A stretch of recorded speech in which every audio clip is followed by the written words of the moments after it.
can unmute. So Bhajagovindam, as it is popularly called today, was originally named Moodha, the destroyer of delusion. It's a set of 31 stanzas. Now for the children, you may not know, there's a very interesting story with it. It seems Shankaracharya and 14 of his disciples were walking in Benares, and as they were walking, Shankara saw an old man. He was poring over, looking over some Sanskrit texts and looking at grammar rules and trying to figure out, Sanskrit grammar. And Shankara felt he's putting forth such a futile effort at his age in a mere intellectual accomplishment, in a mere intellectual pursuit without any spiritual leanings, without any spiritual unfoldment. So Shankara, it seems, felt great compassion and he burst out into these stanzas. Now, he only started with the first 12 stanzas. So the first verse itself is a chorus. After that, verse 2 through 13, 12 verses, it's called Dwadasha Manjarika Stotram. That is credited to Shankaracharya. After that, you see, the quality of his disciples was so great, each one of them also had their own stanza. So those 14 disciples have 14 verses. So from 14 through 27, it's called Chaturdasha Manjarika Stotram, and last 4 verses are composed again by Shankaracharya. Now Bhajagovindam, immortalized by M.S. Subbulakshmi, is extremely popular. Now if you look at it, it's known for the following features. First is the simplicity and beauty of the Sanskrit language that is used, right? Even novices like us who do not know Sanskrit that well can appreciate the beauty. When I say something like Nalini Dalagata Jala Mati Taralam Tadwal Jeevita Mati Shaya Chapalam. You see the rhyming of the words. And if we just think about it a little bit, the meaning of these words itself becomes obvious to us. So the beauty of the language used, the urgency shown by the Acharya is another characteristic feature. If you see a small person, right, a small boy reaching out for fire, we feel very scared and we shout, right? Don't do that, don't do that. We are very urgent at that point. Similarly, Shankara sees humankind hurtling towards the abyss of despair, the abyss of desolation. He's urgently shouting out to us, do not be deluded. Reach out to the Lord, reach out to God, Lord Govinda. The third feature of Bhajagovindam is something called Pratipaksha Bhava. Very interesting concept. What he does, if you see in many verses of Bhajagovindam, Shankara will use this technique. He will first diagnose the human condition in a couple of first 2 lines of the verse. He will say, this is the problem, this is what we are doing.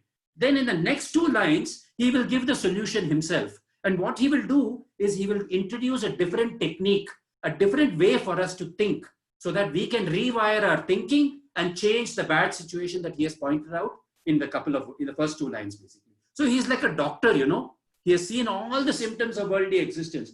Kama, Krodha, Lobha, Moha, Mada, Matsarya, all the problems he has seen. And now he's telling us that the only solution is to be closer to God. With that, let me ask Karthik to render the first stanza.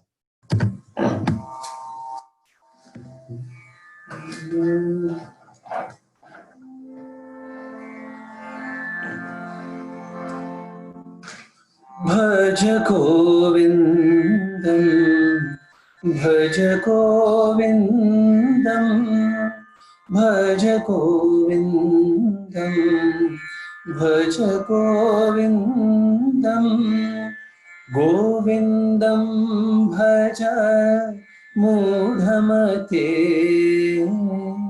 Govindam Bhaja Moodhamathe.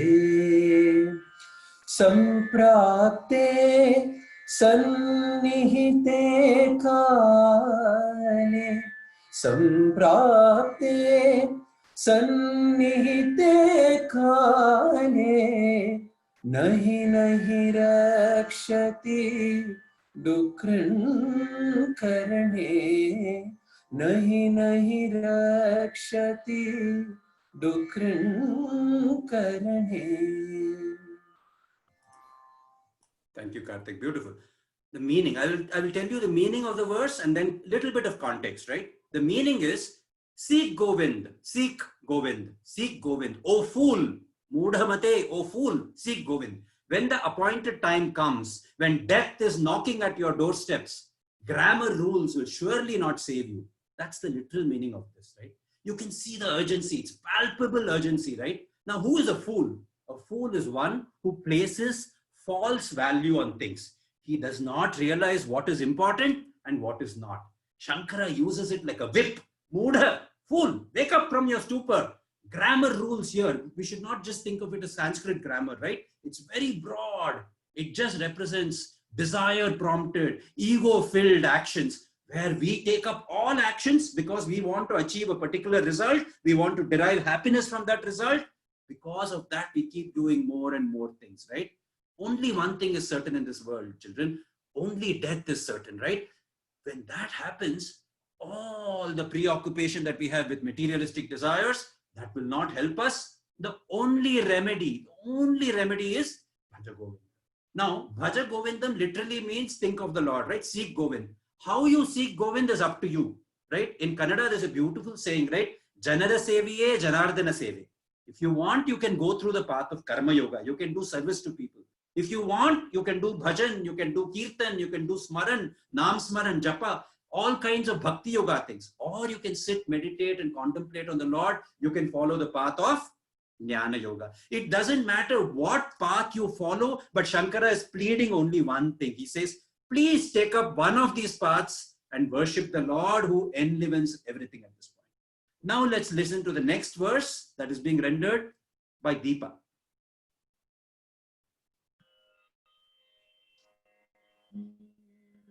Moodha Jaheehi Dhanaagamatrishnaam.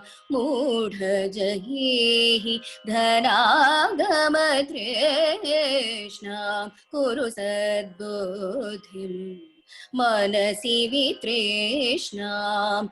Kuru Sadbuddhim Manasi Vitrishnaam. Yallabhase Nijakarmopaattam. Yallabhase Nijakarmopaattam. Vittam Tena Vinodaya Chittam. Vittam Tena Vinodaya Chittam. Bhajagovindam Bhajagovindam Govindam Bhaja Moodhamathe. You see, Shankara continues to scold us. Moodha Jaheehi Dhanaagamatrishnaam. He says, oh fool, give up the thirst to possess wealth. Make your mind devoid of all passions. You see, Trishna, right? Moodha Jaheehi Dhanaagamatrishnaam. Kuru Sadbuddhim Manasi Vitrishnaam. Beautiful. Make your mind devoid of all passions. Entertain thoughts only of that reality. With whatever you get as a result of your actions, be contented. You see, Shankara knows, even back in the 7th century, he knows that most people in the world and most actions by people are driven by the desire for money, the desire for hoarding, possessing, acquiring, and enjoying. What it results, though, is it makes man agitated. It pushes him into greed. It pushes him into lust. Right? Acquiring what he is striving for may give some temporary satisfaction. We accept that, right? But Shankara is very clear in this that once you have a desire-ridden mind, once you have ego-prompted actions, it's only going to force you into more and more selfishness. Mind you, Shankara is not saying wealth is bad. He's not saying, the material world is bad. What he's saying is the hankering for wealth. He's saying, in other words, man's relationship with the material world, that is the one at fault. So he says, cleanse the mind of its greed, cleanse it of its selfishness, use it for the contemplation on the real, the eternal at this point. And very quickly, he gives a recipe also. See, beautifully, he says, Yallabhase Nijakarmopaattam Vittam Tena Vinodaya Chittam. He says, of course, we need money. We need money for food, shelter, clothing, etc. Right? They are fundamental needs. He says, whatever you get as a result of your truthful, just actions, be happy with that. Be contented with that. Right? If you see in Kathopanishad, Nachiketa is a very young boy. He tells Yama, the Lord of Death, man is never satisfied with his possessions alone. Navittena tarpaniyo manushyaha, he says. Man is never satisfied with his possessions. So, be content with what you have. Be happy with what you have. This is also reflected in the Karma Yoga, as the children beautifully pointed out. The Prasada Buddhi is nothing more than that. You do your work to the best of your ability and be happy with what you get. Now let us listen to Rekha ji. She will be rendering the Satsangatve nisangatvam. Satsangatve nisangatvam. Nisangatve nirmohatvam. Nisangatve nirmohatvam.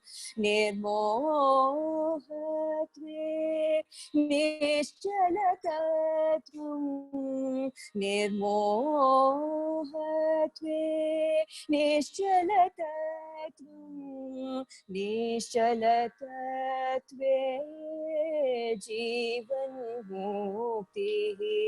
Nishchalatatve jivan muktihi. Bhaja Govindam, Bhaja Govindam, Govindam Bhaja Moodhamathe. Rekha. Meaning of that verse: through the company of good, that is satsanga, there arises non-attachment, nissanga. Satsangatve nissangatvam, nissangatve nirmohatvam. Beautiful poetry. From nissanga, there arises non-delusion, nirmohatvam. From non-delusion, there is the glimpse of the immutable reality, nischalatattvam. And once our mind is established in that nischalatattvam, we have jivan muktihi, we have nirvana or liberation. Right? Now, many of us, when we were young or even kids at this age, you may be playing this game called snakes and ladders. Snakes represent downfall. You go down the game. And ladders represent evolution or progress. Now, if you look at this Bhajagovindam verse in the context of the Bhagavadgeeta, chapter 2, verses 62 and 63, Dhyayato Vishayan Pumsaha Sankasteshu Pajayate Sangat Sanjayate Kamaha Kamat Krodho Vijayate Krodhat Bhavati Sammoha Sammohat Smriti Vibramaha Smriti Bramshat Buddhinashaha Buddhinashat Pranashyati. That's the snake of downfall. It talks about attachment to worldly things leading to anger, to desire, to anger, to delusion, and finally destruction. This verse from Shankara is a much more uplifting verse. It's a very optimistic verse. It says, I will tell you what is the ladder of progress you can follow. He paints a picture of the ladder of evolution. He says, now what has happened is, this is the 9th verse in the Bhajagovindam. What has happened in the previous 8 verses, if we have followed what Shankara has said, the student has built up some resistance in his mind to worldly desires, to selfishness, etc. Now he needs protection, right? He needs a powerful weapon to help him grow stronger in the world. So what Shankara says is that powerful weapon that we can use to protect the mind is satsanga. He places a lot of importance on satsanga, which is the company of the good, the wise. As this company grows stronger, the mind slowly withdraws from the material, sensuous world of attachments. That is, there is nissanga, there is non-attachment. Once there is non-attachment, we no longer place a false value on worldly achievements, on worldly goods, right? That BMW on the road, that gold necklace in the shop, all these things, we are able to take it in stride. We no longer keep hankering after them at that point, right? In other words, we are now reaching a stage of non-delusion, which is nirmoha. Once the mind starts seeing the world as it is, we don't see it no longer through this haze of desire-fueled views of the world. We are able to glimpse nischala tattva. We are able to glimpse that reality on which everything in this world is there as a name or effect. Right? And once that glimpse gets established in the mind, we reach a state of perfection, Jivan Mukti. Let us now listen to Preeti ji rendering the next verse.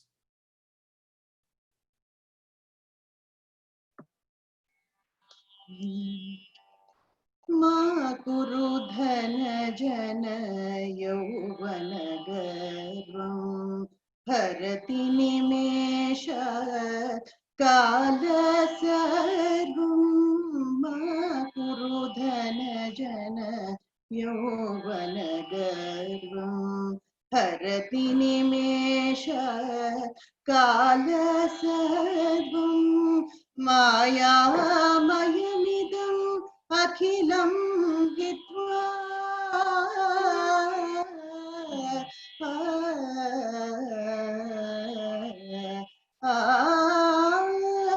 Maayaamayamidamakhilam Hitvaa Brahmapadam Tvam Pravisha Veditva Brahmapadam Tvam Pravisha Veditva Bhajagovindam Bhajagovindam Govindam Bhaja Moodhamathe.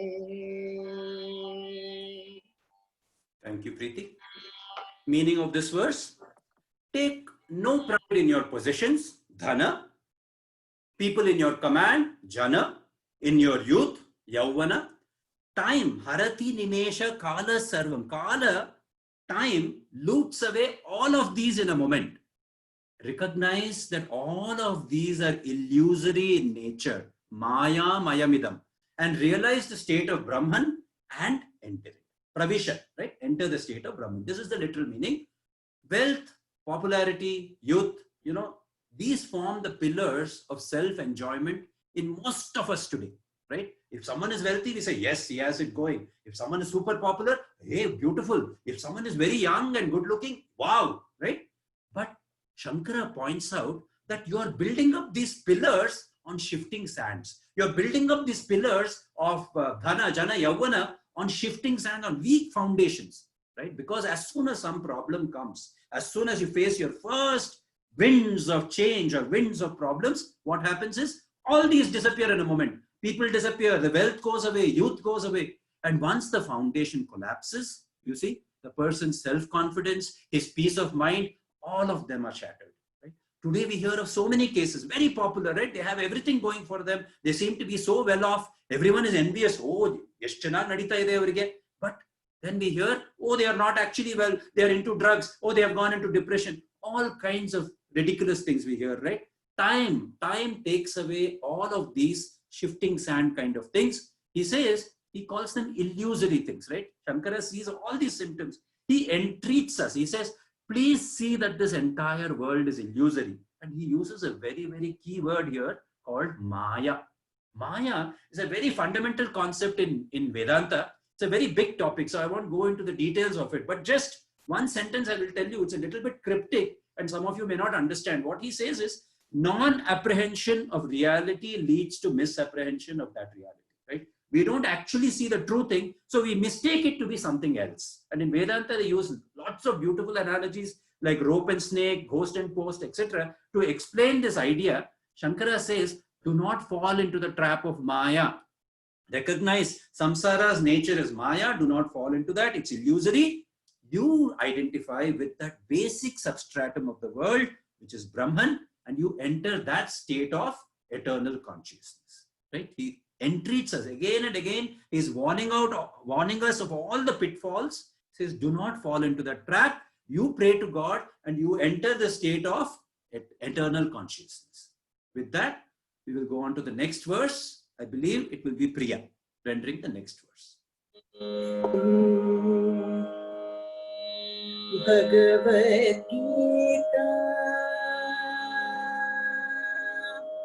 Bhagavadgeetaa Kinchidadheetaa Bhagavadgeetaa Kinchidadheetaa Gangaajalalavakanikaa Peetaa Bhagavadgeetaa Kinchidadheetaa Gangaajalalavakanikaa Peetaa Sakridaviyena Murari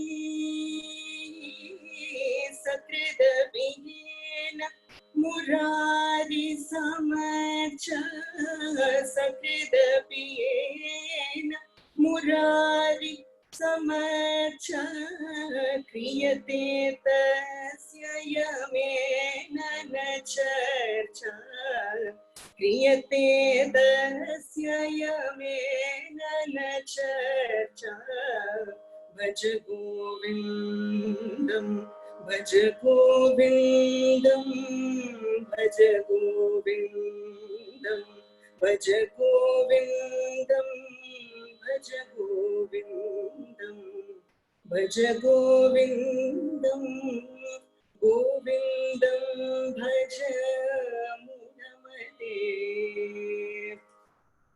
Thank you, Priya. Meaning of that verse: to one who has studied the Bhagavadgeeta Kinchidadheetaa, even a little bit, right? Shankara is giving us this assurance, Solpa, little bit, right? Who has sipped at least one drop Kanika Peetaa of Ganga water, and who has worshipped at least once Murari, Lord Murari, at least once he has worshipped him. There is no quarrel for such a person. There is no charcha for such a person with Murari, right? Murari. Now, we can interpret this verse exactly the way I said it, the literal way. There's also a beautiful symbolic or a philosophical level. I'll quickly talk about that.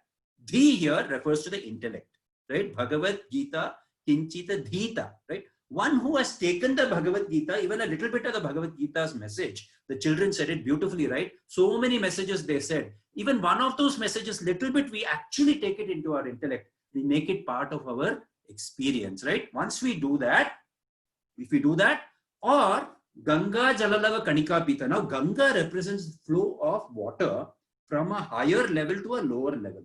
In the actual Shiva Purana, she flows from Paramashiva's head. Now, Paramashiva is very significant, right? He is the highest Guru. He is the Parama Guru.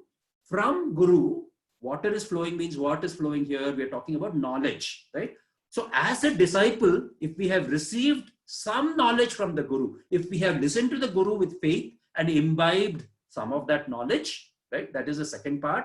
Third one is very important also. Mura Ari. Mura here, of course, Mura is a demon. Ari is destroyer of that demon, right? But in our context, Mura means ego. So one who has gotten rid of his ego, one who has destroyed his ego, right? If these three things have happened, one of these three things have happened, then we don't have any problem with Yama. Now, what does that mean? Yama is the god of death, right? Yama also can, in a lesser form, Yama can also be thought of as the lord of change, right? Anything to go from one state to another, the previous state dies and the new state is born, right? Death is a very severe form of that change, right? So Lord Yama is the form, can be considered as a lord of change at this point. So when we do these three things, right? Bhagavad Gita, we take it into our intellect, Ganga Jala, all of these things if we do, we now can merge with the changeless. We can basically get liberated. Then we don't have to deal anymore with the Lord of Change because we have merged, we have identified with the changeless. Let us now listen to Bhavani rendering the next verse. Punarapi jananam Punarapi jananam Punarapi maranam Punarapi jananam Punarapi maranam Punarapi janani jadhare shayanam Punarapi janani jadhare shayanam Iha samsare bahudostare Iha samsare bahudostare Kripaya pare pahi murare Kripaya pare pahi murare Bhajagovindam Bhajagovindam Govindam Bhaja Moodhamathe. Thank you, Bhavani. Meaning of this verse: Punarapi Jananam, Punarapi Maranam. Again birth, again death. Again Jatare Shayanam, again lying in the mother's womb. This samsara is very hard to cross over. Iha samsare bahudustare. Very hard to cross over. Pahi murare. O Lord, O destroyer of this ego, O destroyer of mura, please save me through your infinite kindness. This is the meaning of this verse, literally.